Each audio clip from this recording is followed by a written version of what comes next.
Welcome back to another edition of Ottawa Senators Media Panel here with Post Media. I'm Ken Warren, Kelly Egan, and Bruce Garriock. Guys, where are we going to start? I mean, every week we come here and we wonder what topics we're going to have.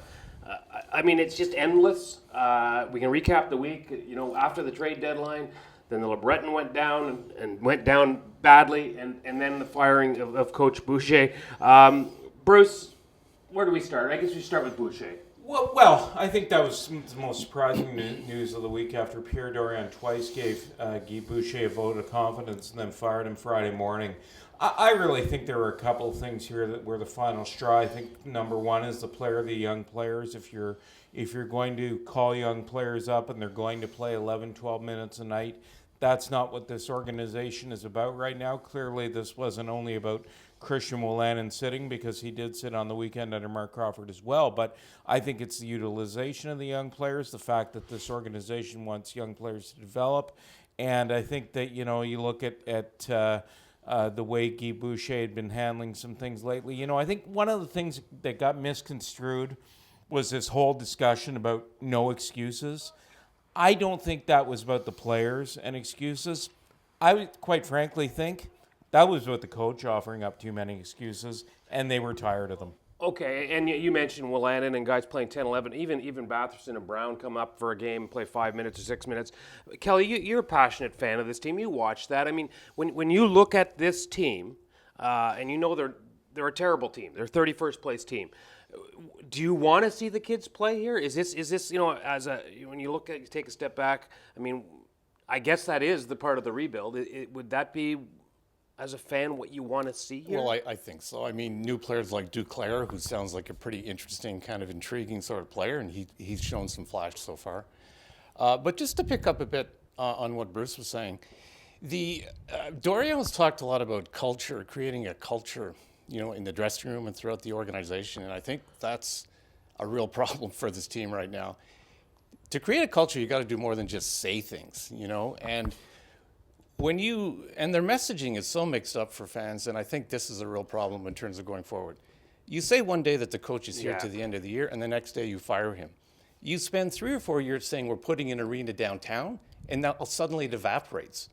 There's a time when a Mark Stone, a Carlson, these are key organizational pieces that we've grown from a seed kind of thing, and suddenly they don't want to play here. So as a fan, Ronald Reagan used to say, if you're explaining, you're losing. And what they seem to be doing over and over is trying to explain some other twist and turn in the story that we're not anticipating. And I thought quite surprising, the bizarre press conference announcing the firing and then saying, hey, here's the list of what we wanted. It was the want ad for the next coach, which leads us here to talk again. Marc Crawford's taken this over, maybe the right choice at this point in time, in the sense that at least he's been around players. He can give some a voice of experience, if nothing else, and maybe comment a little bit.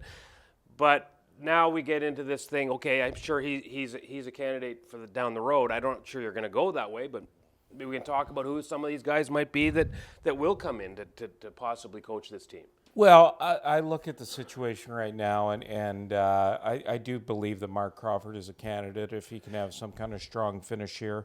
I would think he'd have to win a good portion of those final 18 games that he is the coach, and I know he's got 16 left as we do this video. I look at possible candidates. I think that, one of the reasons that people will mention Alain Vigneault's name, I think one of the reasons that he was let go in New York was that he didn't buy into the rebuild. So I'm not sure that's a fit. A guy they were impressed with in their last round of interviews, who was probably finished in second place, was Mike Yeo, who was fired by the St. Louis Blues earlier this year. I think you have to look at Columbus Blue Jackets assistant Bradshaw. Both Pierre Dorion and Daniel Alfredson told me when they met with Bradshaw for 4 hours in St. Louis, while he was in the Western Conference Final as an associate coach there, that they were very impressed with what he brought to the table, especially in difficult circumstances for him. I think it may have actually been either a day between a game or a game day for him, and he sat down for 4 hours and outlined to them. He had a .500 record when he was coach of the New York Islanders on a very brief basis. He's worked with young players. He's got some history in the city. A guy who's been mentioned who I don't see a fit they could go this route, and I know it's a popular name here, but they could go this route. So I could stand to be wrong, but I don't see Jacques Martin being a fit here. I know it's a popular name for people to mention here. I honestly have no idea where that's coming from.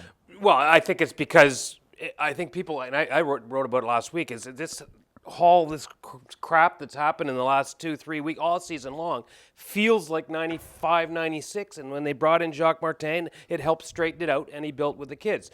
I don't know if he's too far removed from Bruce. I agree with you. I don't know if there's a relationship with Pierre Dorion. So when you look at these things, you look at somehow, there's some connection. Mike Yeo is an interesting choice. He's got experience with kids, bringing them up from the AHL into the NHL.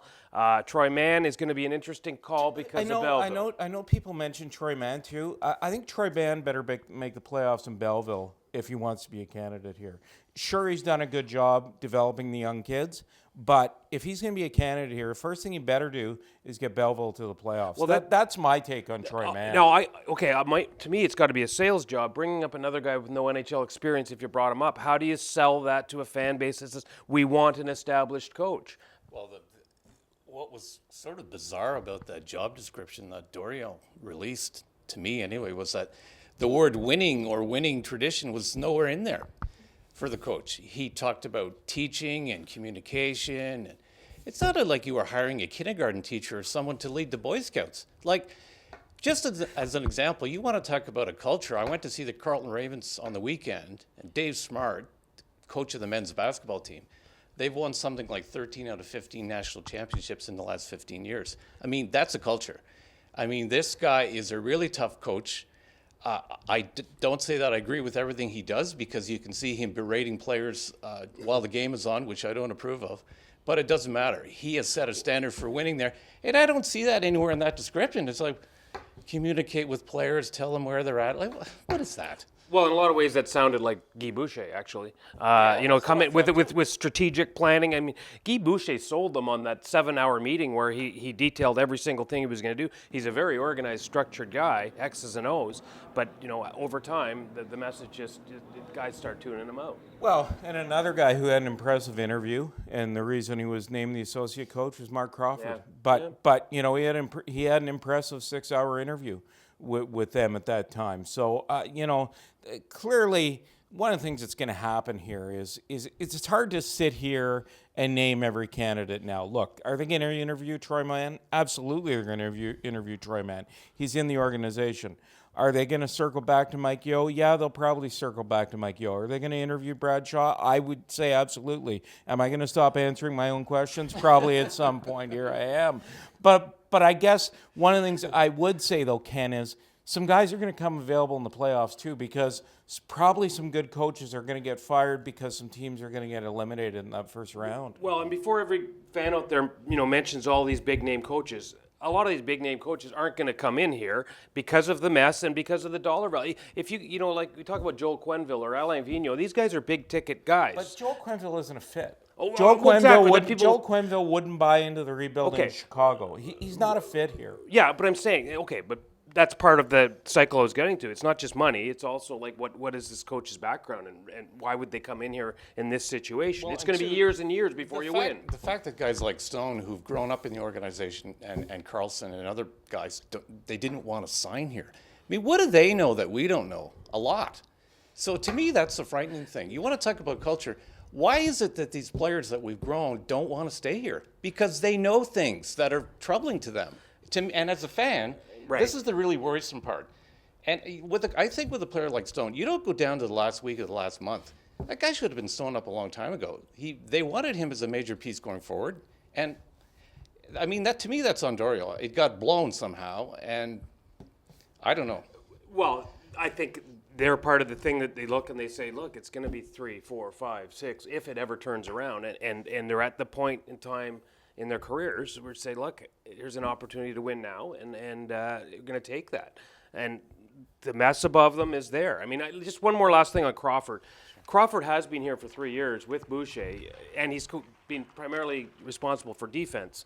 which you go, well, okay, this guy's going to appoint it as head coach, but some of the ideas maybe should have filtered through if you're going to try to improve the defense. Well, okay, but one of the things we've heard about, and one of the things I think we witnessed with Guy Boucher, and Guy Boucher was a great guy to deal with. And I don't want anything made wrong here. I mean, this is a guy very generous with his time, answered all your questions based on his view. But I think one of the things that we know about Guy Boucher is he's stubborn. And that's one of the things I thought that was interesting about those players was, usually they bite their tongues. They did not bite their tongues when Guy Boucher was let go. They talked about the fact that this team was robotic. They talked about the fact that they were doing the same thing over and over again. And they also alluded to the fact that his message was no longer getting through. Was the timing of his firing suspect? Yeah, I mean, it was strange. But the reality is he wasn't going to be back anyway, so why not make the change? Well, the first thing Crawford did is said no more 11-7, no more 11 forwards, 7 defense. He's going to traditional 12-6, and clearly the defense love it because that means the defense are playing and they have a regular routine, regular partners. They know what's going on. Now let's just talk about how you're limping to the finish line here. Can they calm this down a little bit? They're not going anywhere. You got a bunch of like you mentioned, Duclair. You got Brian Gibbons in there. You got a bunch of other guys auditioning. You got still some kids here. What's the message here, or what can they gain here through the stretch run? Do you think to the not the playoffs, but to the end of the year? Yeah, I mean, I think to showcase the young talent, give them more ice time. I mean, that was a pretty good win in Florida. I think when they all pull in the same direction, they're going to be maybe not fun to watch, but expectations are so low that every victory is going to seem like the Stanley Cup. So, I think we need a period of maybe some stability with the players that we have till the end of the year, and then we'll see what happens. I think now maybe you go into that mode where they just ride it out till the end of the year now. Maybe now the trade deadline has passed and LeBreton is where it is. The distractions now go away. You kind of knew last week one way or another wasn't going to be a good week. I think the coach, honest to God, caught everybody off guard, present company included. But I think now you just count down the minutes to the end of the year, and then at the end of the season they can figure everything out. Play the young players, play the young kids. I mean, we'll talk about this in future videos, but there's going to be a lot of guys on this team who get an opportunity to go play at the World Championships. You can see a Chabot and Pajot for Canada. You can see Brady Tkachuk and Colin White for Team USA.